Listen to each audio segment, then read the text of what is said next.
Social మీడియాలో బాగా వినిపిస్తున్న పేర్లలో శోభితా ధూళిపాళ ఒకరు. చేసింది తక్కువ సినిమాలే అయినప్పటికీ అతి తక్కువ కాలంలోనే తనకంటూ ప్రత్యేక గుర్తింపు దక్కించుకుంది. ముఖ్యంగా నాగ చైతన్య వల్ల శోభితా ధూళిపాళ లైఫ్ లైన్లోకి వచ్చిందనే చెప్పాలి.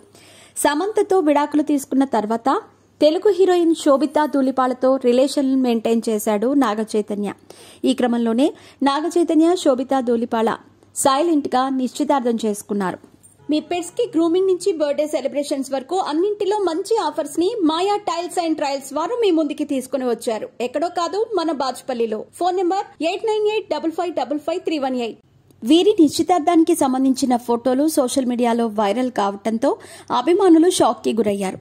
అతి కొద్ది మంది సమక్షంలో వీరి నిశ్చితార్థం జరిగింది. నాగ చైతన్య శోభితా ధూళిపాళల పెళ్లికి సంబంధించిన పనులు మొదలయ్యాయి. దీనిలో భాగంగానే శోభితా ధూళిపాళ నివాసంలో పసుపు కొట్టే కార్యక్రమం జరిగింది. దీనికి సంబంధించిన ఫోటోలను శోభిత తన సోషల్ మీడియాలో షేర్ చేసింది. ఈ ఫోటోల్లో శోభిత కుటుంబ సభ్యులు మొత్తం కూడా పాల్గొన్నారు. తాజాగా శోభిత తన హల్దీ ఫంక్షన్ కి సంబంధించిన ఫోటోలను తన ఇన్స్టాగ్రామ్లో షేర్ చేసింది. ఈ హల్దీ ఫంక్షన్ ఫోటోలకు రాటా, తపన, మంగళ స్నానం అనే క్యాప్షన్స్ జత చేసింది. ప్రస్తుతం శోభిత పోస్ట్ సోషల్ మీడియాలో వైరల్ అవుతోంది. దీనిపై నెటిజన్లు పలు రకాలుగా రియాక్ట్ అవుతున్నారు. కొందరు మాత్రం కంగ్రాట్స్ చెబుతూ ఉండగా మరికొందరు సమంతను మధ్యలోకి తీసుకొచ్చి కామెంట్స్ చేస్తున్నారు. ప్రస్తుతం శోభితా ధూళిపాళ హల్దీ ఫోటోలు నెట్టింట వైరల్ గా మారాయి.